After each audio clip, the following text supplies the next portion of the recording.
So good day, everyone. I'm Artemis and welcome. This talk is being presented through Public Relations Committee of California Zoroastrian Center, CZC. This committee was formed in 2020 and operates under CZC Board of Directors. We welcome questions and all individuals interested in learning more about the teachings of Zarathustra. Devotion to Wisdom is the first public talk sponsored by this committee, and we hope to have more interactive sessions in the future. Now, it is with great pleasure that I introduce our speaker today. I met and started working with Mr. Navid Mansourian over a year ago. And during this time, I've come to respect him as a knowledgeable and an amazing person who lives by the teachings of Zarathustra. Navid has been a student of the Gathas and Zarathustra's teachings for 25 years. He currently serves on the California Zoroastrian Center's Public Relations Committee, helping people who'd like to learn more about Zarathustrian philosophy. Navid Jan, the floor is yours. Thank you so much, Artemis Jan. It's a pleasure and honor to be here. I'm so glad I connected with you in the Public Relations Committee, and I'm so excited for this work to get underway. Let me go ahead and try to share my screen. Let me get this going. All right. Can everyone see this all right? No? Let's go. Does this show up? Does the slideshow show up? Yes. Perfect. Awesome. So yes, today we wanted to begin a conversation today on the message of Mazdayasna, or the philosophy of Zarathustra. I wanted to kind of first start this off and mention this as a thought catalyst. That's the intention of this presentation. This is not a one-way talk. What I'm hoping to do is I'll share some context on Zarathustra's teachings from the Gathas, which I've learned over the years, mainly from looking at and working through a lot of the scholarly works of several Mazdayasni scholars that I really respect deeply.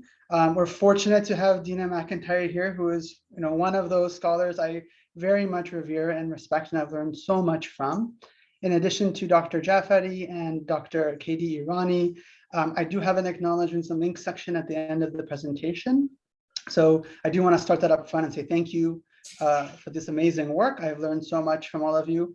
I'm hoping that as Mazdayasna encourages each individual to think for oneself and utilize the divine within our good mind and search for truth, the goal of this presentation is for us to begin this conversation and be a thought catalyst. So I'm looking for, I'll probably talk for about 25, 30 minutes, just share some context of where I've learned, give an overview. And the hope is that we have a discussion together in the remaining time, and we can talk about how we look at improving our existence. Does that sound like a good plan with everyone? All right, let's get started. So what is the core message of Zarathustra? And I think before we fall into this message, I want to start with one quick thought. I think it's really important for us to try to think about this message and the teachings of Zarathustra with a clean slate, however possible. The world we live in is biased by all the beliefs in the worldview that we see prevalent. And this is influenced by many, many religions, philosophies, perspectives that came much longer after Zarathustra's time. So I want to kind of throw that out there as like, please try to keep an open mind and think about this as a fresh way of looking at our reality. This might look familiar to Dina, and again, I think this is a very perfect way of teasing kind of the overall kind of core message of Zarathustra that she has put together, and I'm borrowing it from her. But in essence, Zarathustra teaches a system, a way of looking at our reality that is timeless. And I think the first step here is that we are throughout our lives confronted by choices, and we should then use our minds and our hearts to search for the truth, for what is right and good in all aspects of our reality. And we do this by choosing it, and choosing it with every thought, with every word, with every action we take, and through active engagement of the world. We are not rejecting it. We're not isolating ourselves. We need to engage the world and make it a better place. Like we're saying here, then perfecting our world and ourselves until we become one with the divine, until we realize the divine and become part of the endless lights. And I think this is a beautiful metaphor. We'll discuss it more. Again, thank you to Dina. I think this is just such a beautiful way of teasing, I think, the overall message. And we'll kind of dive into this more as we go through this discussion together today. And I'm looking forward to learning more from each other.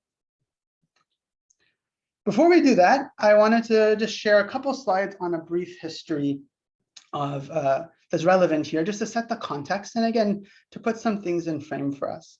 This photo is from the British Museum. I took this myself actually when visiting London with my wife, and it is from King Artaxerxes III from the 4th century BCE. He was an Achaemenid king, and the inscription is really beautiful for me personally. What it reads is, it says, "A great God is Ahura Mazda, who created this earth, who created yonder sky, who created man, who created happiness for man, and who created me, Artaxerxes." What I think is amazing, and again, I want everyone to maybe think about this throughout as we talk, and I'd love to hear about it in the discussion. Happiness for mankind, for humankind, is on par with creation of the skies and the heavens, which is like an amazing thought if you really, really let that kind of serve some meditative thought there. Oh, sorry, let me push this forward. There we go. So quick couple slides on history. Zarathustra called his teachings Daina Vangui. This means good conscience. A little later, some of his disciples coined a new term, Mazdayasna, meaning devotion to wisdom or worship of wisdom. And this is very similar, if you think about it, to the Greek philosophia, which means love of wisdom. I often hear this from my friends when I'm talking to them around, hey, are you religious? Do you believe, is Zarathustra's message a religion or is it a philosophy? And I think lots of scholars have written about this as well. And again, if we think about devotion or worship of wisdom, worship, and we'll get to this from Zarathustra's perspective, is basically through our life and through our acts. And this is very much inclusive of love.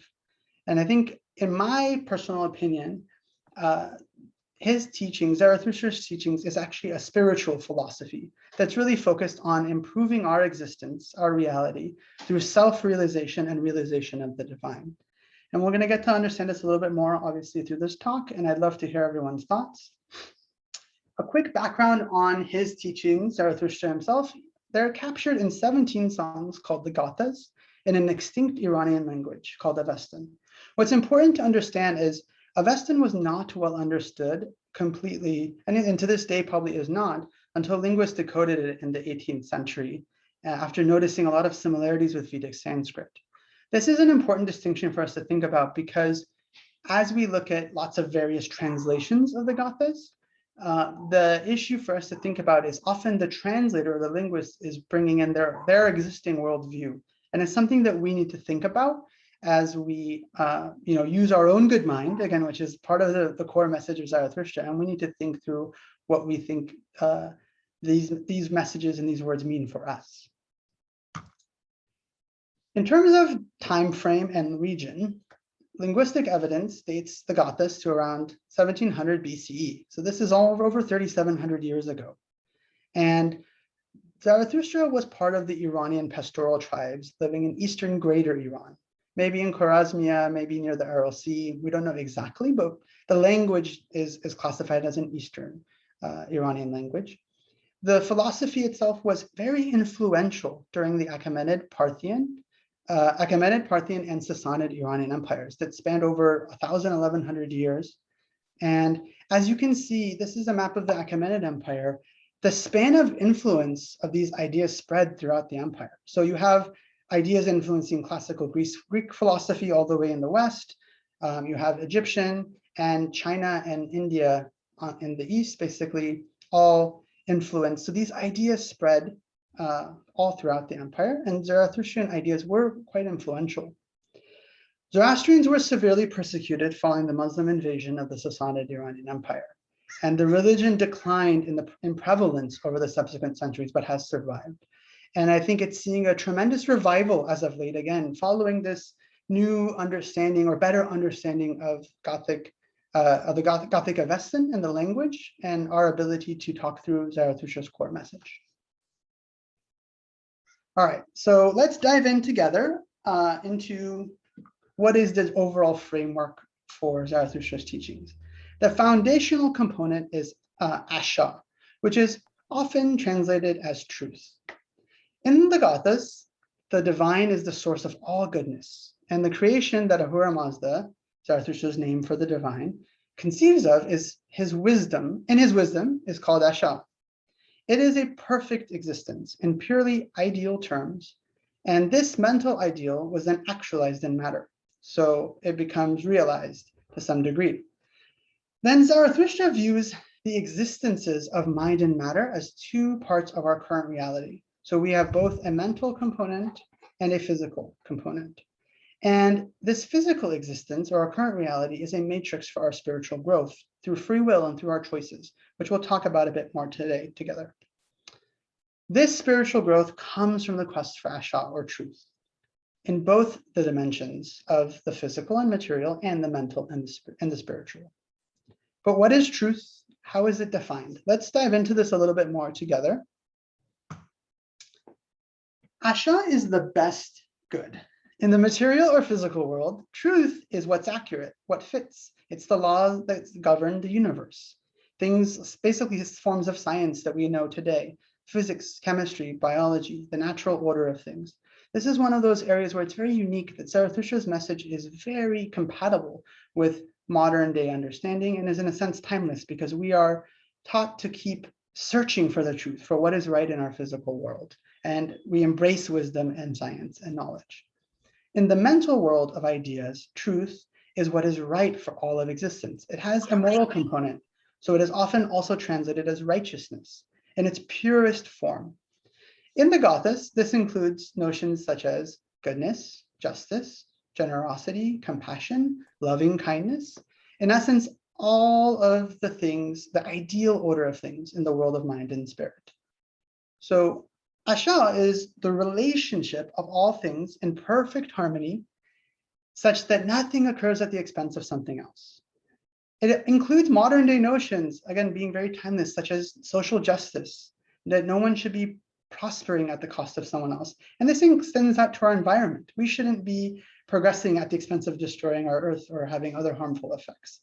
So Asha in summary here is the best good. It is the perfect, true, entirely good, ideal order of existence. So one more slide here on Asha, and again, you'll understand, I think, why it's such a pivotal core component of Zarathustra's message, is Zarathustra urges us to seek the truth in all aspects of existence, with every thought, word, and deed. This is how we grow ourselves. And this is emphasized in the foundational prayer that many Zoroastrians will know, named called Ashem Vuhu.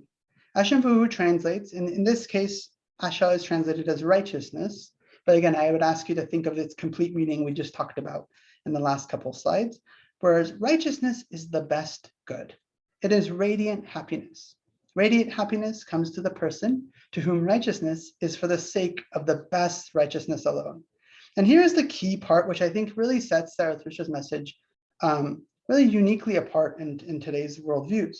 He's saying that we should be searching for the truth and do the right thing when we find it, not for fear of some kind of punishment, of a hell or a bad karma, or not because we want a reward or go to heaven, really just because it is the right thing to do and only for its own sake.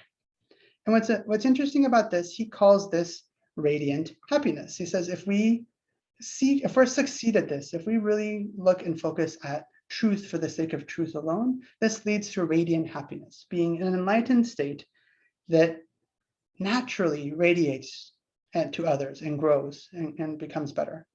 So earlier when we were starting the talk, I was playing just background music with Pharrell's happy song, which some of you may have heard. It's a nice popular song. And Pharrell says, happiness is the truth. And I think Zarathustra would respond and say, yes, and truth is happiness, right? So I thought that was like a cool play on modern thoughts that I think is very compatible with Zarathustra's message here.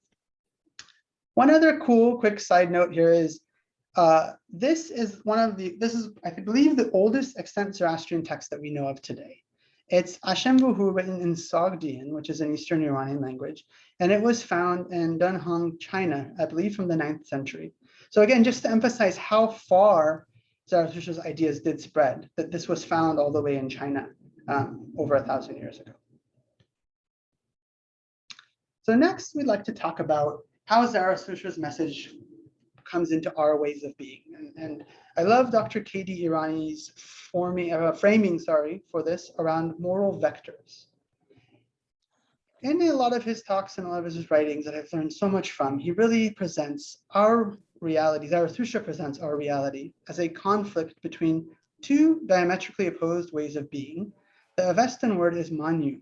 And I think there's various translations. Some translate this as mentality, some translate this as mind, or I like Dina McIntyre's translation. It resonates with me of a way of being in its entirety. And I think there's a lot of evidence on her website to go and understand that. And that's linked here in the deck. But really, if we think about it, here is one of the Gothic verses that really hits this home. And I wanted to share it with you. And again, let's think about this together and discuss it more. Now, the two foremost manus, known to be imaginary twins, are the better and the bad in thoughts, words, and deeds. Now, when the two mentalities first got together, they created life and not living. So the better mentality, or the better way of being, is spenta manu. And this is the vector that promotes asha. So this central concept that we were all just talking about together. And this moves us towards the light so that we can make better choices. Light illumination enables us to see, to make conscious choices. Again, one of the core messages in Zarathustra's teachings. This brings us towards the best existence. And the opposite, or moving away, maybe I'm not going to say opposite, but moving away from this is a more destructive way of being. And it moves away from asha, moves away from the light. And I think what's really interesting about some of these framings is that, this is mentioned as being two imaginary twins, right? So twins are part of, they basically exist in one container, right? So that if you think about this, twins come from one place, one container. So these are two different ways of being or perspectives. Later, this gets translated and personified as a binary dualist theology where good is versus evil. You have an all good deity, a god, and you have an all bad devil of some sorts. But this is not the message we see in the Gathas, which I think is very profound and interesting, where the struggle is, again, occurring in this one container, and that's the individual via our choices. So I think this is a very key distinction and interesting idea for Zarathustra's philosophy. I'd love for you to all think about as we dive deeper. So that leads to how we grow and why these ways of being matter. So spiritual growth occurs through free will. The universe is to be understood as a potentially ideal evolution. And through the virtue of our free will, there's the possibility of moving towards goodness, towards asha, or away from it. And Zarathustra proposes that the world is capable of being perfected by the actions of humans by reason of their capacity of moral choice. So it is through our experiences with the law of consequences that comes in through asha that enables us to utilize free will to choose, to learn, and grow spiritually, both at an individual level and a collective level. Through free will, we can iteratively, over time, slowly comprehend and realize asha, and we'll get to some of these components in a minute to discuss the framework more. But once we realize this, we are now bringing to be the entirely good, true order of existence. And such that there is evil or harmful ways are only existing from Zarathustra's perspective in the individual. If we are choosing the more progressive, the more beneficial path, we can basically banish evil from existence because it will not be manifested in our material world. This is why the importance of the well-known Zoroastrian motto, many of you may have heard of it, is good thoughts, good words, and good deeds. Good here is in line with asha, is basically us driving beneficial thoughts, constructive thoughts, things that bring us closer towards asha. I wanted to reflect for a moment with all of you. It was interesting. I was talking about this with my 7-year-old son this morning. He was asking me, what am I going to do today? I'm going to give a talk, about what? And, I said a little bit about philosophy, and he knows Hashem Vuhu as a concept. We talk about it. And, he was asking, he's like, what does this all mean? Right. And like, I used the word wisdom. I said, we're in the search of wisdom. And he's like, well, what does wisdom mean? And I explained it to him a little bit, going through some of the same concepts here. And I thought it was amazing. The mind of a 7-year-old. He reflected that this is like being a scientist for your own life. And I said, yes, exactly. I was so happy. I was like, I'm going to use this in my talk today. Like he totally grokked this as a 7-year-old, which was amazing to me, and kind of reinforces this idea that this message is timeless. It really does resonate with our modern day and age. And I think this was part of the genius of Zarathustra's philosophy. So how do we realize the divine, or what is the path for realization of the divine? So Zarathustra's philosophy is constructed on several abstract concepts. They are divine aspects of Ahura Mazda and a framework through which the divine is known and realized. They're essentially attributes, but also what's amazing, and I think again very unique, is Zarathustra says that we can attain these qualities ourselves. So the foundational component is Asha that we've already talked about, the ultimate truth, the ideal, entirely good form of existence. Then next we have what Zarathustra calls Vahumana, which translates often as good mind. This is our ability, the divine within, if you will, that allows us to comprehend Asha, or the truth, and recognize the disparity between the ideal and the real. It is our instrument of moral cognition, and as some might call this our conscience. This allows us to be awake and conscious and learn from the choices we're making throughout our daily lives. As we keep learning and be a scientist for our own lives, as my son was saying, we slowly start embodying truth. And this is the next divine aspect here, Spenta Armaiti. This, again, in terms of linguistics, might have various translations. Some people might translate this as serenity, some as devotion, some as piety. I love Gina McIntyre's proposal here around embodied truth. And I think they are actually all compatible if you think about it. Because as you embody truth, or Asha, through our thoughts, words, and deeds, it is characterized by benevolence, by devotion, by love, by serenity. I think this is where you kind of are characterized at the end of the day. You reach this peace that is very, very amazing and beautiful, personally. It's something that sounds like a worthy path to be taking for myself. Building upon this are the other divine aspects. So once you are embodying truth, once this rules over your existence entirely, or sorry, not entirely, but rules over your existence, this is called Vohu Khashatra, or the good rule. This is the rule of truth, of Asha. It's utilizing the comprehension and embodying that in our daily lives. And it brings through the individual and then through the collective society, an ideal, purely good society, looking at realizing Asha completely here. And as this builds, we reach the next level of completeness, or Horvatat. Horvatat is then the complete attainment of Asha, or the truth, perfectly and completely for all existence. And this is what's an amazing, I think, again, separation or distinction, I would say, for Zarathustra's philosophy. This has to happen for all existence for us to reach wholeness, right? We need to progress all of existence, making us whole. And what I thought was beautiful is I found this quote from another Iranian philosopher poet, Rumi, who you may have all heard, thousands of years later.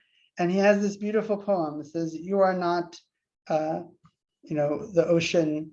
You are not a drop in the ocean, but you are the entire ocean in a drop." I'm not sure if everyone can read that, but that's basically the quote here. And I thought that was a beautiful illustration of a similar idea. And again, showing how thousands of years later, ideas could be very compatible, because this is intrinsic to us. Again, there is this internal understanding and awareness, which I think is, again, unique about Zarathustra's message. Once we have reached completeness, the final aspect here, if you will, is amaritat, or non-deathness. This is a state of immortal bliss where we transcend mortal existence. Since mortal existence is our kind of mechanism or matrix for growth, once we have reached completeness, we become one with the divine and no longer need that matrix. And we have now transcended mortal existence and reached endless lights. Endless lights is a metaphor Zarathustra uses that I believe is very beautiful. It just makes so much sense to me. Again, thinking about light and illumination leading to us making conscious choices, making choices that improve our existence, that understands the interconnectedness of all of us. When we have endless lights, we have reached that state of existence where we are just purely good. And it's just such a beautiful analogy for me personally. Love to hear about what you all think about these as we get into the discussion. So these are the attributes of the divine. And let's talk a little bit more about how Zarathustra describes the divine. In addition to the attributes, the divine aspects we just went through, Zarathustra's name for the divine gives us a way to understand the nature more and more. Again, I think there are various translations of this. A lot of times you will see Ahura Mazda translated as Lord Wisdom or the Wise God.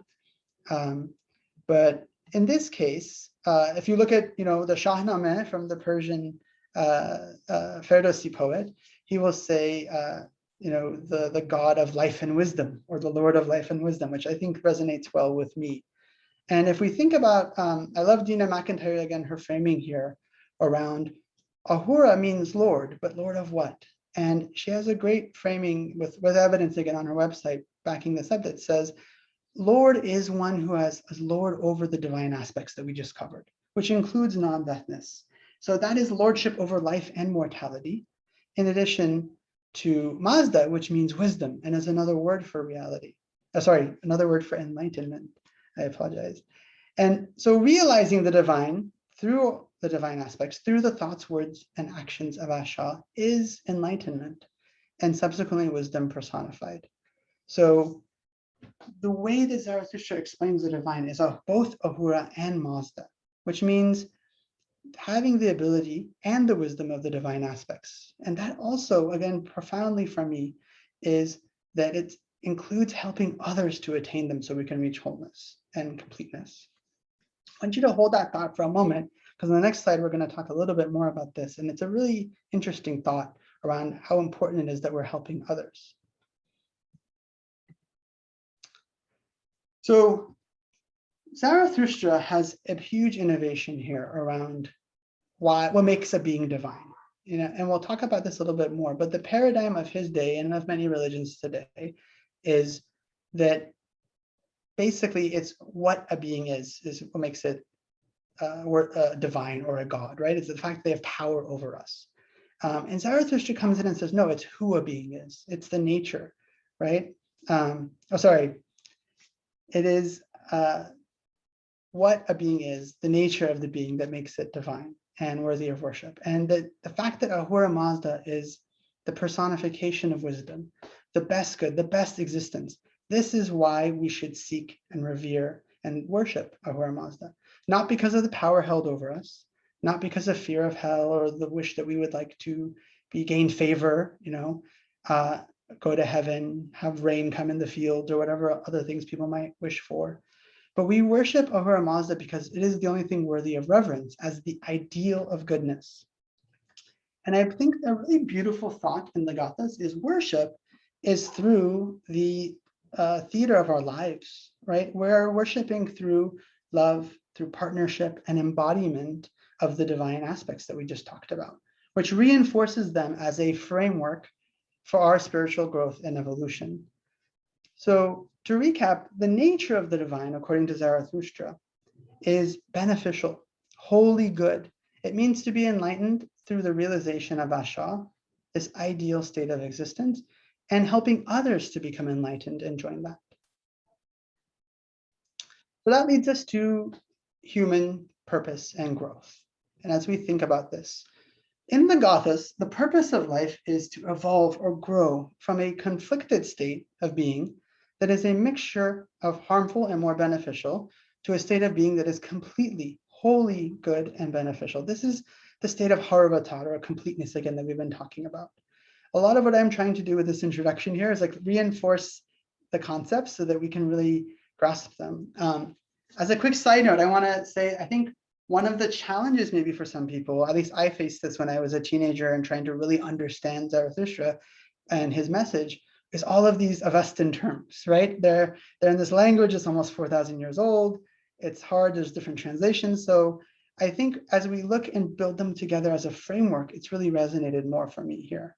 So the purpose of existence, according to Zarathustra, is that we are striving towards this completeness through getting to the state of complete goodness, of whole perfected state. And if we think about this is very interesting. For context, we just mentioned that Zarathustra's society operated, had a variety of religions, and this society operated on a paradigm of fear, very similar to some of the religions today. You worshiped a god, like we said, because there was power held over you. The interesting point that I was looking up the word religion today when my son again asked about the question around religion and philosophy. Religion is defined as belief in a superhuman being that controls things over us, right? So again, this is a really interesting perspective because I think Zarathustra rejects or changes this perspective and presents a different worldview. He's shifting this view of a fear-based paradigm where natural calamities, sickness, poverty, these things are punishments from gods, that we've done something that we now are receiving some kind of punishment, or we haven't done something, we haven't worshipped correctly or given the right gifts or worked through the right priests. And this is something that is, again, very profound and innovative. So this paradigm of fear is precisely what Zarathustra rejects, and he proposes a new way of looking at our reality. He presents the divine as entirely good, wholly beneficial, a friend whose existence is the true, correct order of existence. The way that our reality is ordered through Asha, it includes the law of consequences, which again could mean that some things will happen that we didn't want them to happen. And it might feel challenging or difficult at times. But this is all a way for us to learn through free will and through our choices. Given our good mind, given our ability to comprehend truth, when we experience harmful or bad consequences of a choice, it increases our understanding and compassion. So this isn't punishment. This isn't us needing to go and ask them for forgiveness and ask the priest and say, hey, I've paid you this or I've done this, and now you can gain the favor with the deity as an intermediary for me. What this is actually saying is that we are responsible for our choices ourselves, and we are responsible for the reflection and the growth and the change that comes from those choices. And similarly, beneficial choices are then reinforced, and we also learn from those. Again, this has been amazingly liberating for me personally, right? It gives me a framework where I feel I can approach every situation I'm in life and think about, without fear, okay, what did I do? What were the results? How do I learn from this and grow? And were the results what I had wanted? And is it the way that things should be? Again, to quote my son, this is being a scientist for your own life, right? I think, again, just profound to hear this come out of his mouth. So just to reinforce here, mortal existence is the matrix that enables the experiences necessary for our spiritual growth and to realize Asha, the divine. So as we're kind of wrapping up the end of the philosophy here, and again, viewing this as just an introduction, so I'm really excited to get into the discussion and for us to learn from each other. What does all of this tell us about the relationship between humankind, people, and the divine? In the Gathas, the relationship between the divine and us is not authoritarian. This is, again, a beautiful, unique aspect of Zarathustra's message. It is not described as that of a master to a slave or servant, nor a parent to a child. This relationship is described as a friend to a friend, an ally and a partner. It switches that fear-based paradigm around completely. And this is a paradigm based on mutual love, on interconnectedness. We are our own saviors, utilizing the divine within. And again, thinking back to good conscience and us needing to awaken to the divine within, to the interconnectedness of all things. And use the divine aspects as a framework for realizing this divine. Again, that Zarathustra says we can attain all of these qualities completely. It will take us time. I'm a work in progress. I don't know anyone who's quite gotten there yet, but that's the beauty of this journey, right? We're working through growth and learning. And what's again an amazing thought here is we can't do this on our own. It's impossible to advance ourselves spiritually, to learn from divine values being expressed in material words without making our material world also a better place. Which leads to one of my favorite Gothic verses, Yasna 38.9, which says, "Therefore may we be those who shall heal this world." And there's again various translations of this. Some might say improve, progress, perfect. I think the gist of the meaning is still there, but I think heal makes sense to me and says healing from what? Healing, progressing, again, improving is from the disparity we see between the real and the ideal. So between reality and Asha. It's us looking and realizing Asha. And through the divine aspects, we realize Asha and bring it to life completely and perfectly for all existence. So again, this is a wonderful thought that I think Dina has shared in one of her talks that really has inspired me, and I retain it all the time, where every time you engage in a project, however small, and that benefits other human beings, other life forms, our environment, you are partnering with wisdom and the divine and being a healer of existence. This is again reinforcing that message in the previous slide. We are in Persian we say, you're the co-workers of God. We are the allies. We are here to work together and make existence better. And this helps us realize Zarathustra's idea that humankind and God are part of the same whole. So once we have realized this, once we have reached this state of understanding and consciousness and enlightenment, we reach the endless lights and we have become one with the divine, which I think is a very beautiful idea. So in summary, I know there was a lot of information in the last 30 or so minutes. Again, I'm hoping this spurs a discussion that we can have together and we all learn from each other. I think Arman Aryan, who's on the call, always says this, and I think it's a beautiful thought as well. And the order here matters, right? In thoughts, words, and deeds, right? He always says, and says, we think things, and so that we can think about Ashan, the ideal existence. Then we speak about it with our friends, and that's what we're doing here. And then we go off and we do things in the world to make it better.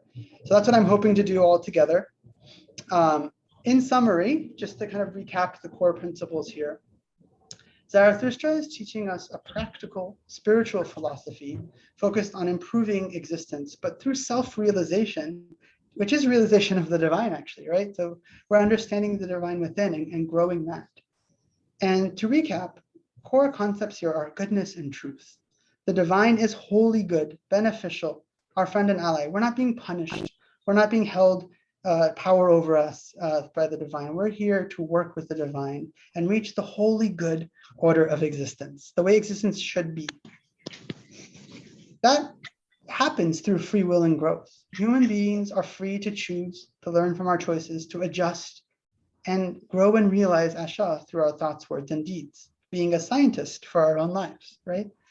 And that's how we realize wisdom. We're using all the divine aspects which are attainable by us as we seek to realize truth and wisdom, and mortal existence, our material world, is the matrix for this spiritual growth.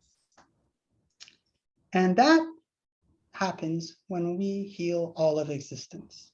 We do this by actively engaging life and helping others to grow. Again, what's amazing here is there's no like personal salvation here. You're not just saving yourself. We can't do this in isolation by rejecting the world. We have to engage the world and make everything and everyone better. And that reaches us to the completeness, where we understand, where we realize the divine and understand that we are parts of the same whole, progressing our existence to be entirely good and transcend our current mortal existence and reach the endless lights. So with that, I thank you all very much. I wanted to make a quick acknowledgement here. I will share this deck with anyone who would like it, or we can coordinate through CZC of how to share it.